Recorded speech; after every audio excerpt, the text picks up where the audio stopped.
Okay, you guys, no matter if you're training for something big or you're just trying to get lean and stay healthy, your body requires a lot of protein. In fact, around 1 gram per pound of body weight. Now, cooking whole foods is best, but I'm going to be honest, sometimes I need help hitting my protein count with clean, on the go nutrition that works for both myself and my family. But that is a lot harder than it sounds. I've been searching for months to find a super clean, affordable protein powder that actually tastes good, has a full amino acid profile, and doesn't upset my stomach. Finally, I found Equip Foods Prime Protein. And seriously, you guys, I am hooked. Prime Protein has over 2,000 five-star reviews because there's no junk, fillers, or additives ever. Equip's unflavored grass-fed beef isolate protein powder has only one ingredient. All of their flavors taste amazing. Vanilla happens to be my favorite. They mix well. They can be added to countless low carb and keto recipes. You can make a quick shake with just 1 scoop and get a 21-gram protein instantly. You guys, that's like eating 4 ounces of steak. Every single batch of Prime Protein is certified non-GMO and is free of glyphosate and heavy metals. If you need a delicious, easy to use, easy to digest, clean protein powder, seriously, you guys need to check out Equip. You can save 15% off with my code DRFIT, DRFIT, at equipfoods.com. And by the way, every single bag comes with a 100% happiness guarantee. So if you don't love it, send it back for a full refund, no questions asked.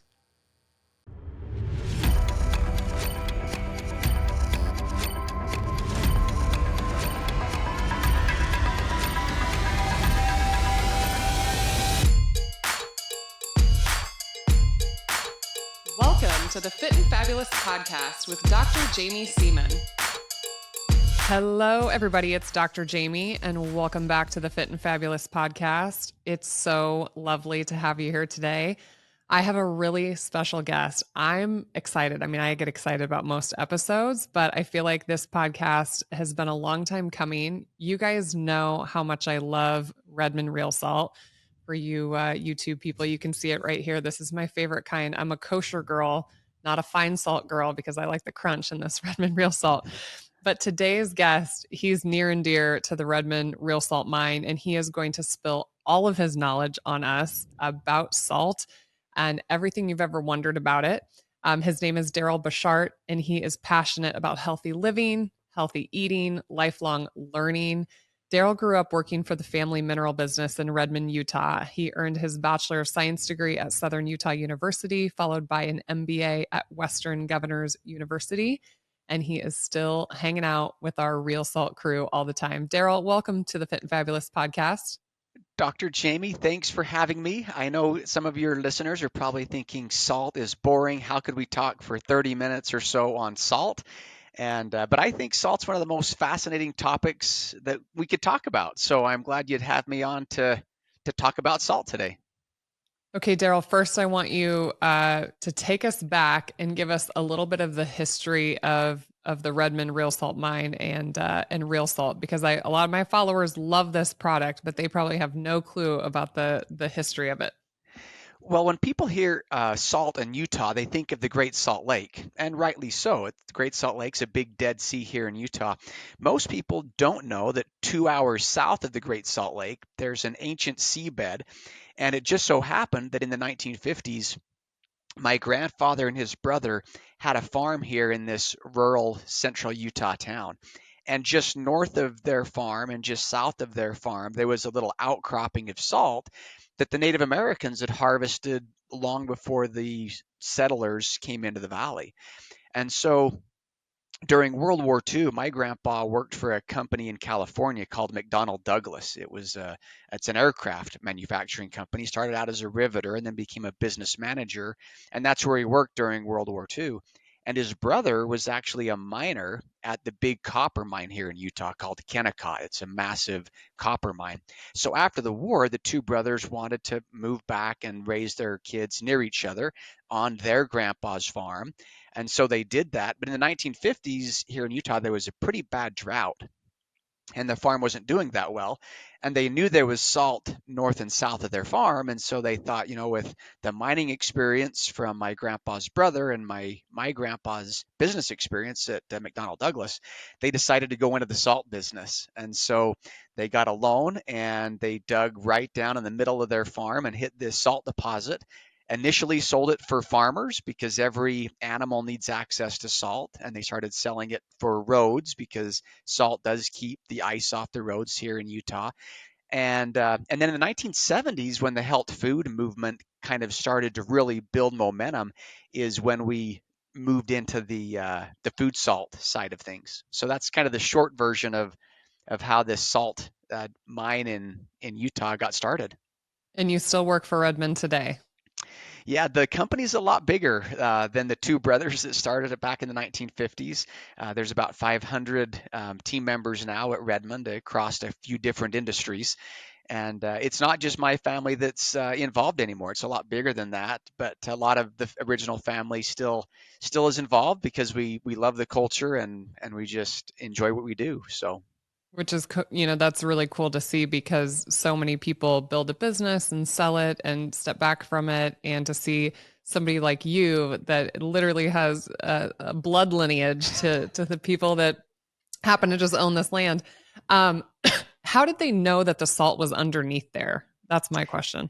yeah, so great question. So when the early settlers in the mid and late 1800s started settling Utah, the Native American tribes had moved on. There wasn't any Native American activity right there, but they could see spots where the both the Native Americans as well as the local deer and other They're just animals kind of were like licking the accessing. ground. Exactly. And so there's these two little outcroppings, and so those were just north and south of their farm. So they figured the deposit had to go under their farm because there were these two outcroppings. And so they got a steel rod and they pounded it down through the alfalfa to see where that salt came closest to the surface. And it just so happened that that salt peak was about 30 feet from the surface of the farm, which is probably why the farm wasn't doing all that well as well because of all the salt in So the much soil sodium under on the there. farm. Yeah. And so geologically, geologists say that this deposit is part of a Jurassic age seabed. So long before, this is like when Pangea, the supercontinent, is pulling apart, there was a big, massive inland sea called the Sun Dance Sea. And the sea flooded down through the Arctic and it left a shallow, body of salt water that then evaporated. And this sea flooded many times in that mid Jurassic. So by late Jurassic, there's this ancient seabed. Utah was at sea level at the time before the Mm. the the Colorado Plateau was pushed up. And when that happened, the seabed that was down at sea level is now buckled and pushed to the surface. So the strata of the deposit, as have you been to the mine?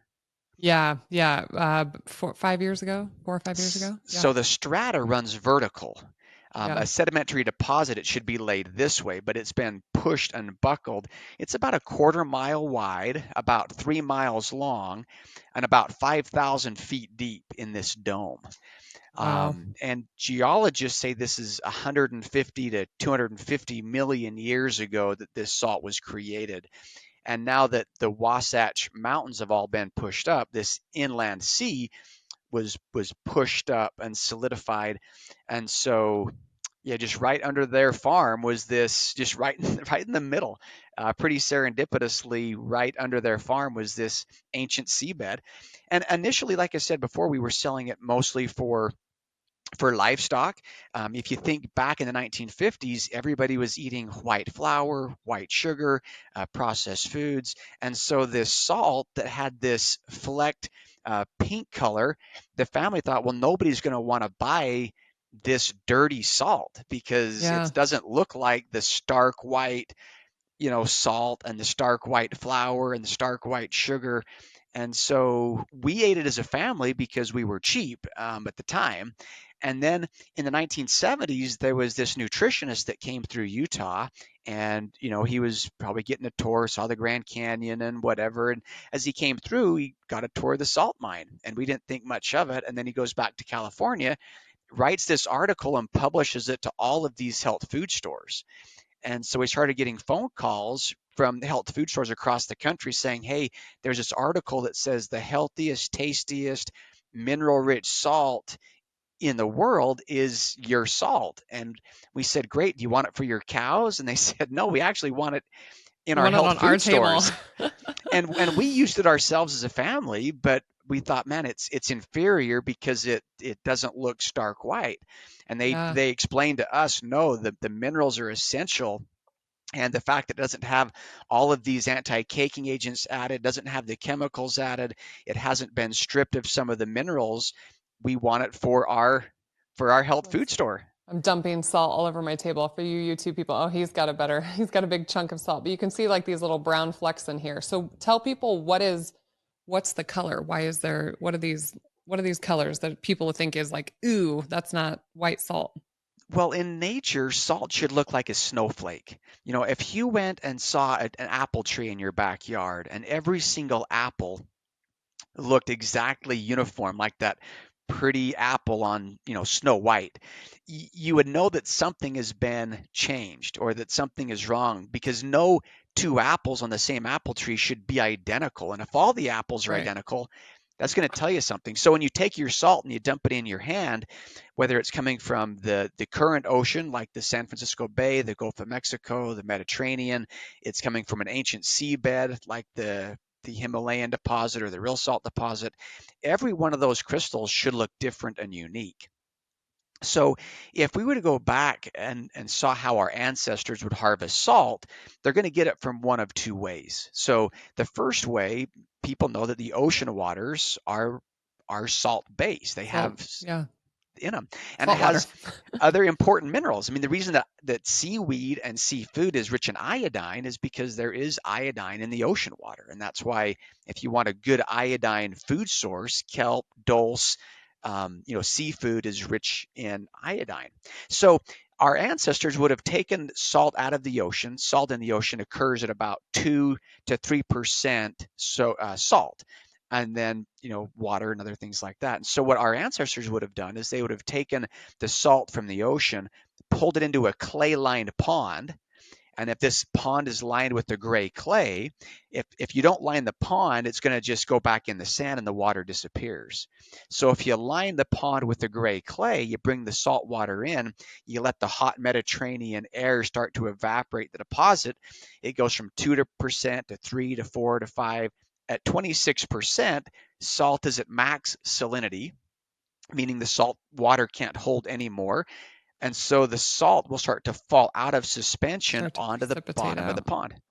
And then if you take a rake and you rake up that beautiful salt crystal and you've done it in a gray clay lined pond, you're going to get a nice gray salt like the French gray.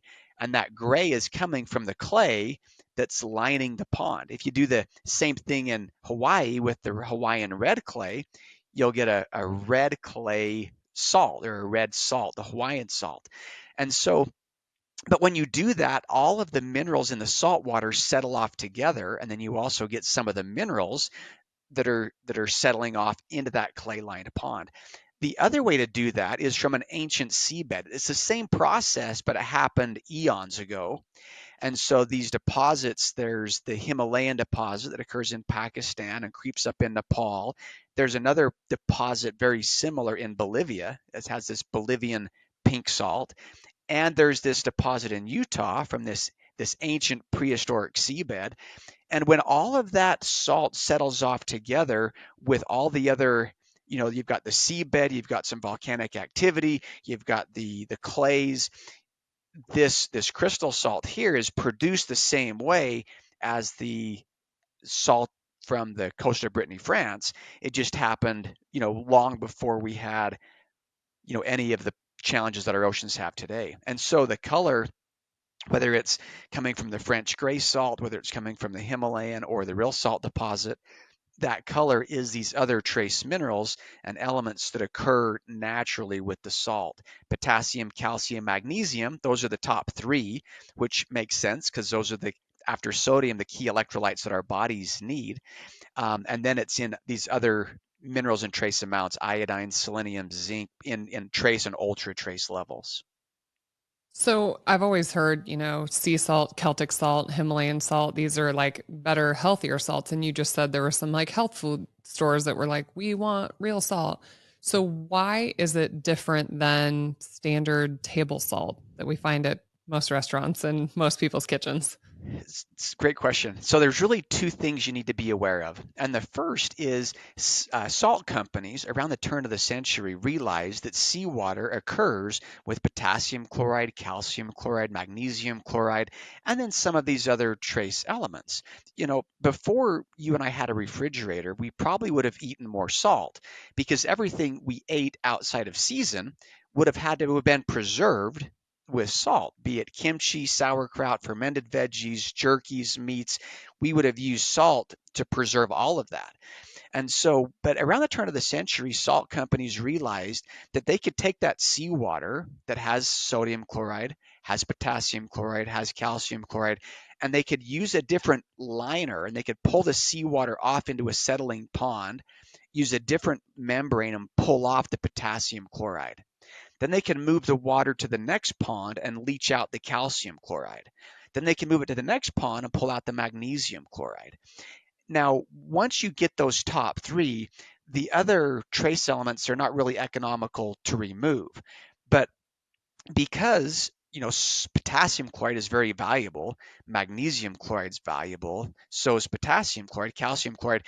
As a salt producer, we could take off those other key electrolytes, sell them into different industries, and then still have the salt left over. Similar if we were citrus farmers and you and I came up with this really cool way that we could take an orange or a grapefruit, extract all the vitamin C or even just the ascorbic acid, which is part of that vitamin C complex. If we could pull that out and sell it as a supplement and then still sell the orange or the grapefruit, I mean, we're geniuses. Except nobody really asked, should we do that? We can do that, but should we do that? And I would suggest no. If you're going to sell an orange, you ought to sell it the way nature created the orange. And if you're Yeah. going to sell salt, you ought to sell it the way nature created salt. And so that's the first thing is salt companies today, many will extract those other valuable electrolytes first. The bigger challenge, I mean, that's a problem, but salt was never meant to be a source of magnesium. And we should eat magnesium. We need to go out of our way to add good food sources of potassium, which many people probably they're not eating enough greens and they're not eating enough healthy foods, and so many people don't eat enough foods rich in potassium. But salt was never meant to be the source of potassium, but it was always meant to have some in it. So the second challenge, which I think is even a bigger issue, is salt. And I'm kind of preaching to the choir here, but salt's job in the body is to help regulate intercellular and extracellular fluids. Because of the way the sodium potassium pump works, it helps flush the cells. Our tears are salt, our sweat is salt, our urine is salt. And even if we drink distilled water every day, we're still going to cry and sweat and urinate salt water because salt is how the body cleans and flushes its system, which is why when you go to the hospital, you don't get an IV of distilled water that'd kill you. You need an IV of salt because the body's saline solution in motion. And so because of that, salt's job is to regulate and interact with moisture. Because of that, if I put this salt crystal on the table in Florida on a really humid day, or in Chicago on a really rainy day, this salt is going to suck water out of the air. It's actually hygroscopic, meaning it acts like a dehumidifier. And on a humid area, you'll actually get a pool of water under the salt crystal.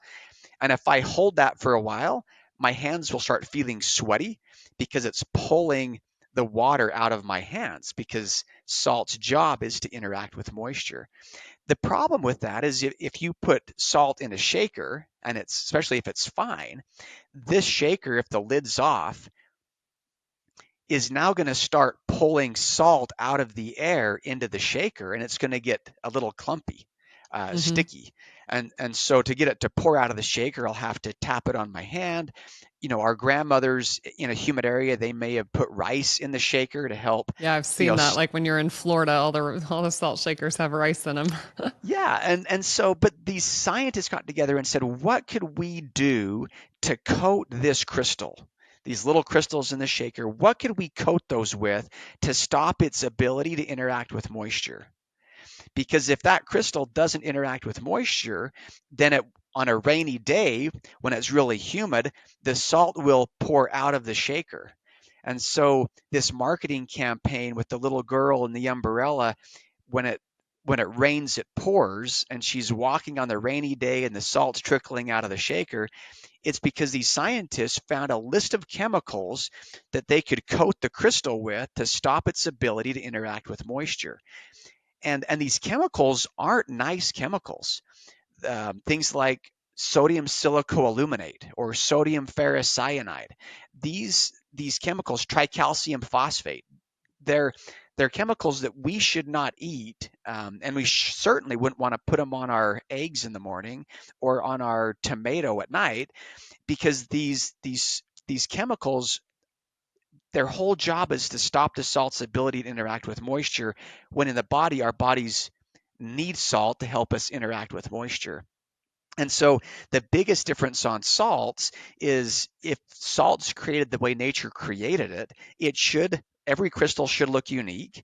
If you dump your salt on your hand and every crystal looks beady and uniform, or if you turn the ingredient label over and you see a whole list of ingredients on your salt, that'd be a good indication.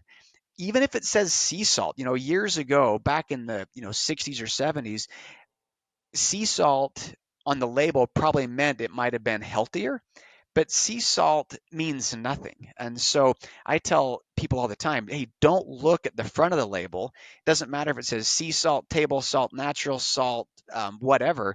Look at the back of the label, because if it Hmm. has any ingredients, there's oftentimes you'll see dextrose, you'll see sodium silicoaluminate, you'll see yellow precipitated soda, you'll see sodium ferrocyanide. Anytime there's an ingredient label on the salt, that's an indication that that salt has been coated or treated, and it's not going to interact in the body in the same way. Makes sense, you guys. And I've told you this. It's why I use Redmond real salt. So the ingredient says ancient sea salt.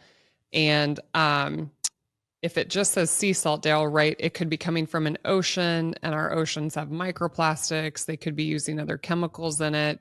And then I get asked all the time about the mineral profile of real salt. And you can go to the real salt website and they have a mineral analysis, but it has iodine in it, correct? Yeah, no discussion on salt would be complete without a discussion on iodine.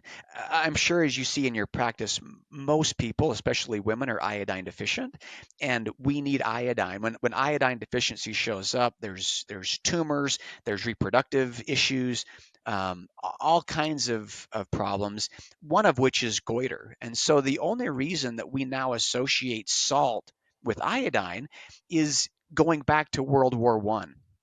In World War One, the draft was started. This is 1918, 1919. They start the draft, and when they started the draft, they noticed that men out of the Midwest had a big goiter problem, and it was more common in the Midwest. And you think about the Midwest in that time, people are eating a lot of processed foods, eating out of cans.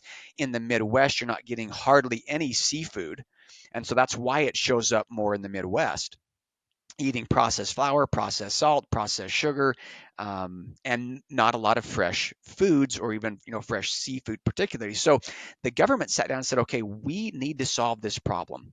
We can't have men drafted if they have a big goiter, which is an iodine deficiency, one of the symptoms of iodine deficiency. I would hope that somebody suggested, hey, let's have a campaign about the importance of eating foods from the ocean, seafood, kelp, dulse, fish. And You're I too don't know optimistic, Daryl. what they came up with. They said, okay, what can we add? Some municipalities today will add fluoride to the water. It's a completely different Right. discussion, but to force fluoride consumption, they will add it to the water supply.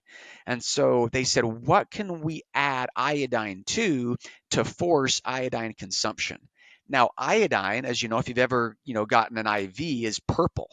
And so if you add iodine to water, it changes the flavor, it changes the taste, changes the look. Nobody wanted to have iodized water. It's not that I've done it before. It's not that great. And they tried to add it to flour because everybody was eating flour, and it didn't work. It wasn't stable, and it turns your flour purple. And so they said, what form of iodine can we use, and what can we put it in to make it stable? And they found they could take potassium iodide and they could add it to salt, because everybody has to eat salt to live. They came up with a ruling that says, okay, from here on forward, the FDA said, if a salt company does not add potassium iodide to their salt, they have to put a warning that says this salt does not supply iodide, a necessary nutrient. Even though salt was never meant to be a source of iodine any more than salt's supposed to be a source of fat or carbs or protein. But Yeah. that's why that is on there. Interestingly enough, natural salt has about 10%, give or take, of the daily recommended allowance of iodine, which is about 150 micrograms for adults. This has around between 10 and 15, so about 10%. In iodized salt, it's for a quarter teaspoon, it's 45%. Now, what's interesting is Dr. David Brownstein out of the Midwest wrote a book called Salt Your Way to Health. And then he wrote another book called Iodine, Why You Need It, Why You Can't Live Without It. And in this, they did this study on iodine consumption versus iodine in the serum levels.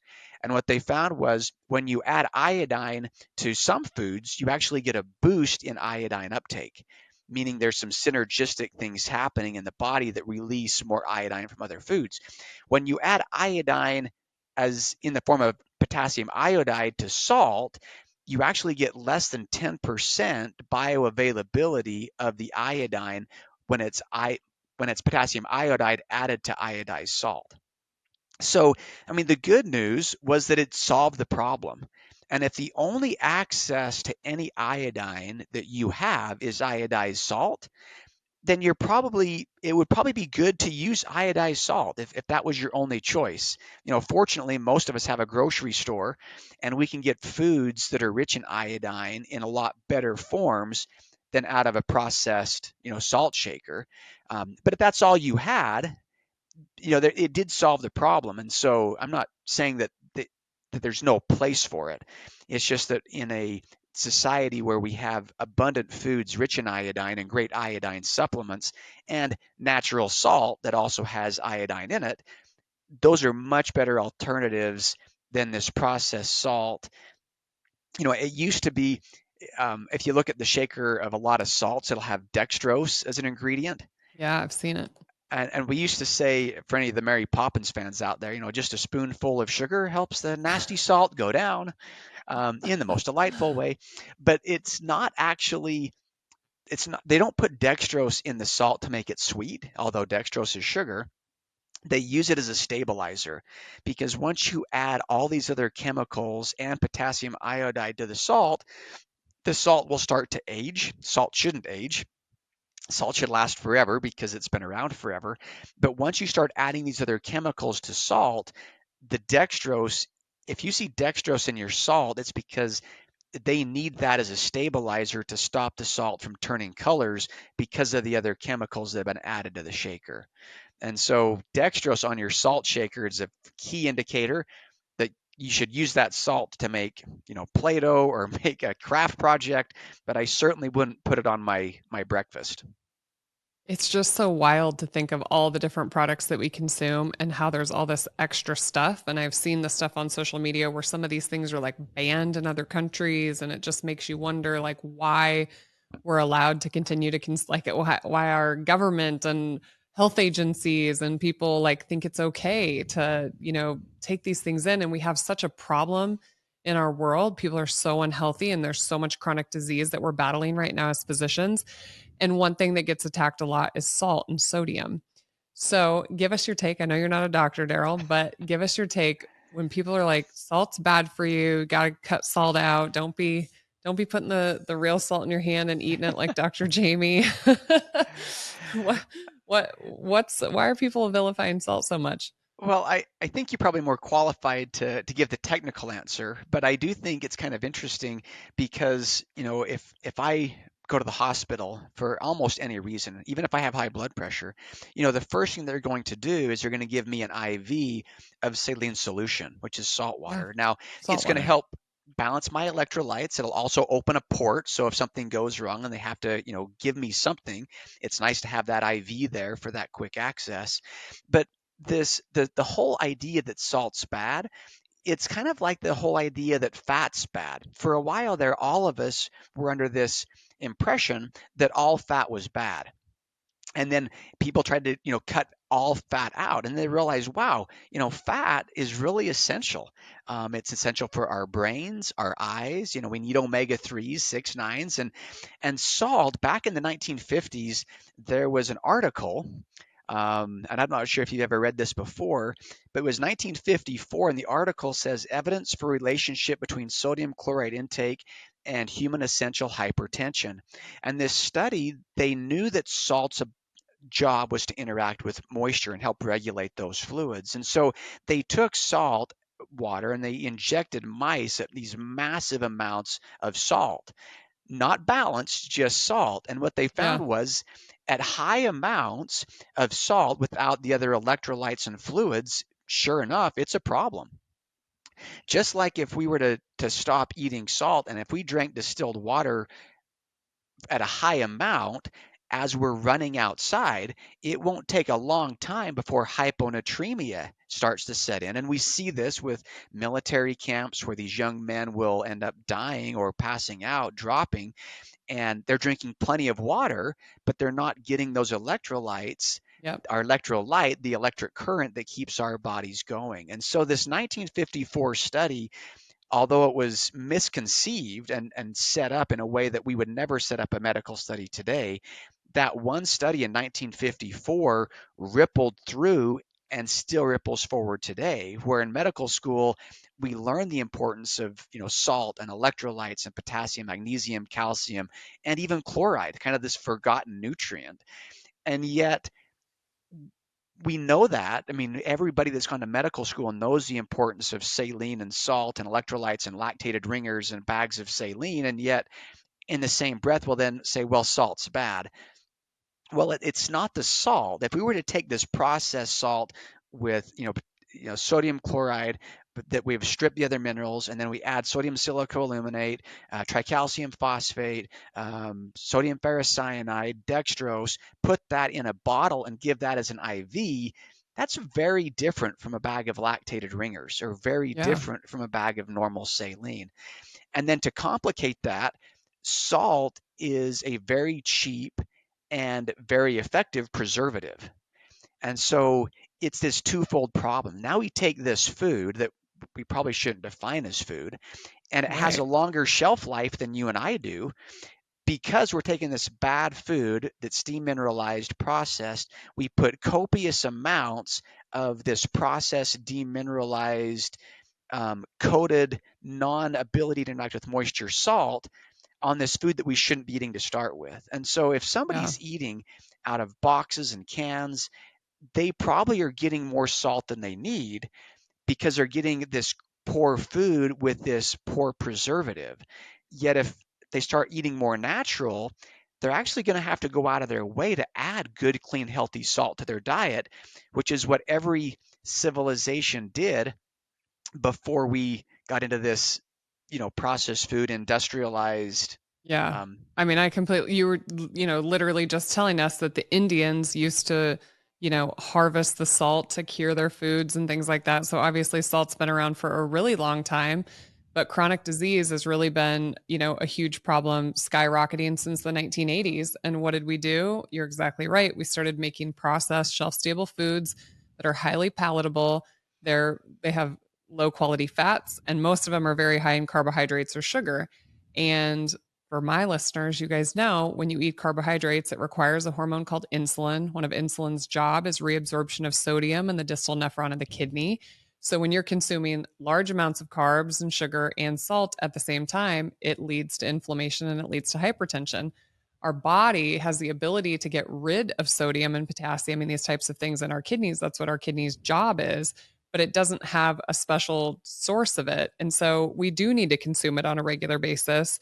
But if you're consuming low quality, highly processed foods that just have a lot of sodium in them, our bodies want a specific ratio of sodium and potassium. So Darryl was kind of explaining at the beginning of the podcast about this salt being hygroscopic, that water, we have sodium inside the cells and potassium outside the cells, and that's what kind of decides where the fluid should go in and out. But if you're consuming a ton of sodium and not enough potassium, potassium deficiency is another reason people can have hypertension or high blood pressure. So you're consuming a lot of salt without the potassium, which is why I like Redmond Relight, because it has a 2-to-1 ratio of sodium and potassium. So when you're using it for that hydration aspect and not just for like flavoring and salting your foods, but this does have a little bit of potassium too.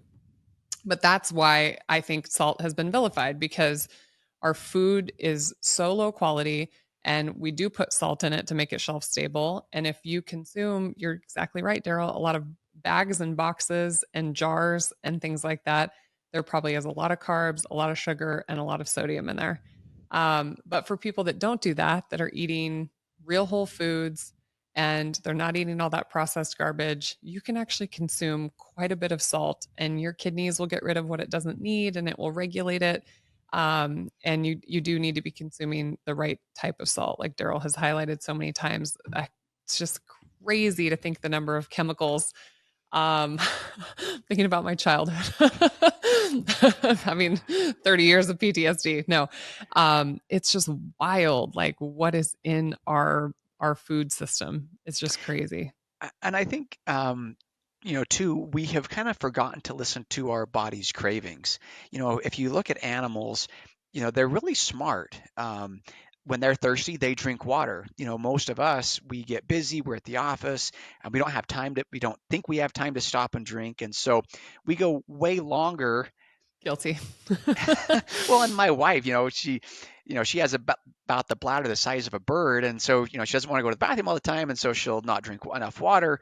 And our bodies need that. And so one of the interesting things about salt is a lot of people, they think they're craving sugar, because we've just gotten used to sugar. But if you take your kosher crystals, or I have the coarse size here in my little dish here. Oh, I love Um, coarse, but I'll deal with kosher. and if you put a little bit in your mouth with good clean salt, it'll taste sweet initially. Now, I if you were love to it. do that 4 or 5 times, eventually it's going to start tasting extra salty. But because most of us are sodium deficient, because we've heard salt's bad, we're trying to eat a healthier diet, good clean salt will actually taste sweet. Mm, And so when somebody's interesting. trying to start, maybe they want to do a little fast, or they're just trying to wean themselves off sugar, by having a salt crystal, and you could Yep. You can you can lick it. lick it, or just have the crystals there. When you think you're craving that candy bar or the sweet snack, put a little salt under your tongue, and it's amazing how satisfying that is. And if you going, and maybe you're going to try to move a little more keto, or you're trying to just do a fast to kind of cleanse and reset the system, good clean salt and water is a great way to help you get over that sugar craving. Well, and people might watch you lick that big salt lick. If you're just listening, you can't see. Darryl had this giant crystal of salt from the mine, and he's like literally licking it at his desk. And people might look at that and say, like, ew. And then you're just going to set that salt back down on your desk. But salt is very antibacterial. And so bacteria can't grow on that big chunk of salt that Darryl has, which is why in medicine, he talked about how we give saline through an IV. But what else do? We tell people to do saline rinses in their mouth, in their nose, saline nasal sprays. It reduces allergies, it reduces your risk of infections during flu and viral season.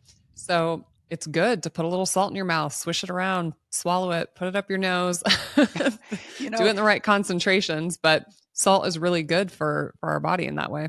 there's a lot of these sayings that we have brought in from years ago. One of them is put salt in your wound or don't put salt in the wound. Don't put And salt in the wound. if you've ever heard that, it's because it burns. But the whole idea of that was because in Roman times, all of the military would take salt with them everywhere. In fact, Romans were actually paid in salt. And Mm. the term It was salary like gold. It was like a, yeah. And the term salary is saline and based on that idea. And many people have heard the old saying, is a man worth his salt? And that name became that phrase became popular because if you were getting paid in salt and you weren't earning your keep, you weren't working hard enough, then you weren't worth your salt. And so every civilization since the dawn of time was started around access to the salt deposits. It was essential for life, it was essential for trade, it was essential for food preservation, and it was this I mean, in order of importance, we have oxygen. If oxygen were sucked out of the room, we would know real quick that that's the most important thing. And then water is going to keep us alive, and after that, it's salt, because those three things is really what keeps us alive. And then food would come in after that, but oxygen and then water and then salt. And yet we hear salt's bad, but it's in order of importance, it's the third thing on the list that's going to keep us alive. Let's go back to I was fascinated as a kid watching the little shows like how things are made. So I had the most glorious time, you guys, going to the Redmond mine and then going into their production facilities and like watching all these little bottles get filled with salt. But tell people, because you make, animal salt, equine salt, you make road salt, you've got real salt. Is all that coming from the same area of the mine? What's the difference?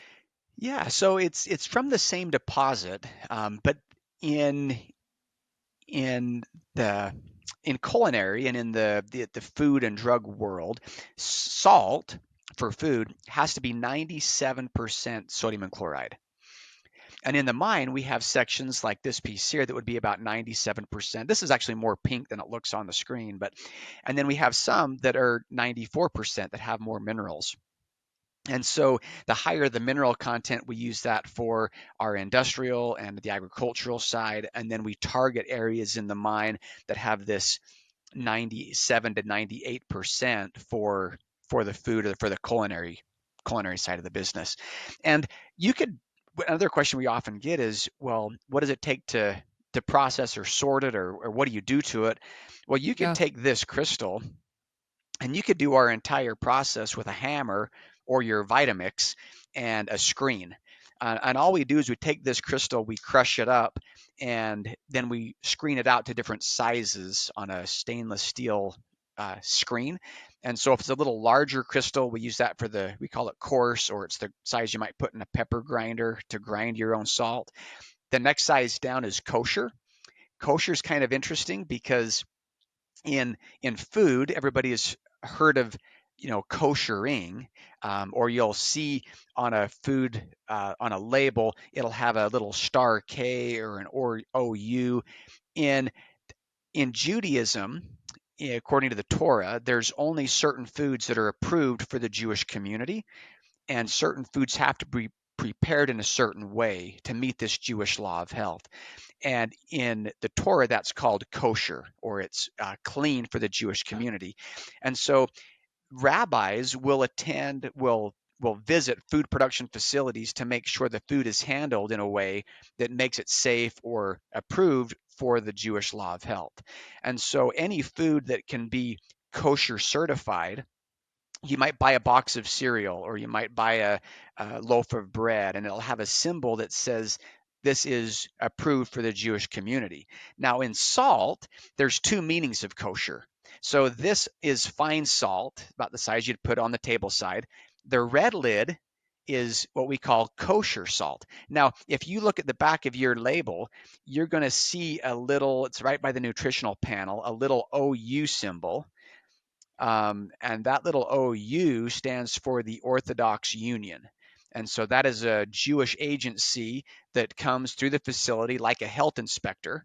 and they will make sure we don't have any bacon or cloven animals, or we're Yep. washing our hands, and that's what gives you that OU. Now, in Judaism, blood is not kosher. And so if you wanted a piece of meat, you have to suck the blood out of the meat before you can prepare it, or it's not kosher. And a larger, flatter crystal of salt will suck the blood out of meat faster than a finer salt Mm. crystal without making it overly salty. So anytime you see that larger, what we call kosher size salt, that's kosher size salt because of the Torah. And over I like it on time, my eggs. I think it's good to eat it.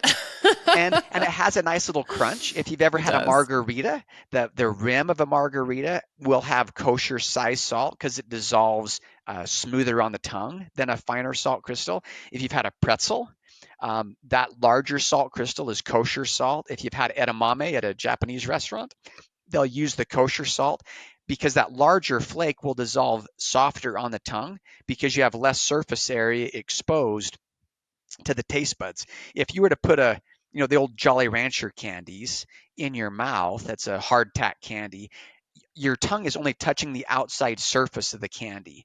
If you were to pulverize that into confectioner sugar and you put all of that in your mouth at once, oh, it would Right. be way overly sugared. And salt's the same way. So the Interesting. finer the salt crystal, the stronger the flavor. And so if you were going to make popcorn, we have a very fine powdery salt that's even finer than your table sized salt. It's like confectioner sugar, but it's salt. And to dust that on popcorn, or if you're going to maybe do some sprouted almonds, that larger or that finer crystal will give you that burst of flavor that you wouldn't get with the kosher. It's a smoother, softer flavor. So anyway, little that's geek for salt, but I love it. I love hearing this stuff. Tell people what other products Redmond has besides just plain old salt, fine salt, kosher salt, coarse salt. so one of the fun things about salt, because it's hygroscopic, it absorbs smell and moisture. So we do a smoked salt where you actually take the salt, you put it in an actual smoker, and if the salt crystals are a little wet and the smoke is nice and thick, the salt crystals will absorb the smoke. And so if you like that smoke flavor, you can do salt that has that smoked hickory or smoked cherry, and you can put it on vegetables or on any type of meat, and you get that smoky salt flavor. We do the same thing with organic freeze dried spices.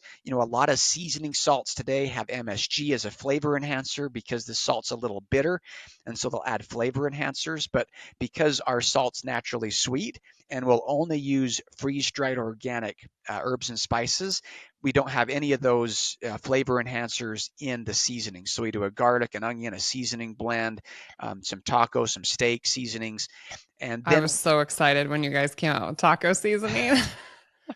It's like, how big of a bucket will you sell me? and it's just fun. Salt, because it's the basis of everything. We can do a lot of fun things with it. And then we have some other products as well. I used to, give presentations at schools a lot, and I would say, look, especially for you moms out there, you're going down to the soccer matches, and you don't want to give them the pink and the artificial colors and the flavors and all the sports drinks, and you can make your own at home by taking a quart of good clean water, a quarter teaspoon of real salt, a squeeze of lemon. If you want to add some fig syrup or some honey for a little sweetener, you can do that. But just a quart of clean water, quarter teaspoon of salt, squeeze of lemon. That's the best sports drink for pennies on the dollar. But because that's not always convenient, we do have our Relight that you mentioned before. The advantage is it's super easy, and then we also add some additional potassium because most people don't eat enough foods rich in potassium. So we add a little potassium, magnesium to that Relight that you can then use as a electrolyte replacer. Love that. Love that. And I don't know if I'm allowed to say, you guys, I was just with the Redmond team and there's some new products coming. Well, I guess they did share there's a brine kit coming, hopefully in time for Thanksgiving, where you can brine your turkeys and your chickens. Yeah, we're all crossing our fingers that they can make it that fast. But my kids, I was telling Chef Sean, like, two of my kids like the Relight. One of them's like a little skeptical. She's not into like, we got to water hers down a little bit, but I think there's some kids flavors in the pipeline. But let's be real, us adults can drink them too. Um, Well, and one of the fun things, speaking about kids, and I'm kind of a kid at heart. I do a lot of biking. I love mountain biking. I love road biking. And one of my favorite snacks, as a kid, I remember everybody had these little fun dips, right? You had this like sugar stick and you dip it in straight sugar. But you yeah, can do your own fun dip at home by slicing an apple and then dipping it in the powdered Relight. And yeah, it's delightful. It's a great snack for the kids. And there's no guilt, and you've got the sweet apple with that little savory Relight. It's a great, natural fun dip that you can have when you're, out at the park or watching a movie and you want a snack. Just, love apples that. and Relight dip. I love that. Yeah, this summer we tried the watermelon slices with a little bit of Relight. We used like lemon lime and watermelon lime, and that was really delicious too. My grandmother used to salt her watermelon, so it was a fun way for the kids to get a few electrolytes in that hot summer. Well, Darryl, if people are interested in more information about everything we've talked, what are some good salt resources, places people could get more information? So there's a few great books that I really like.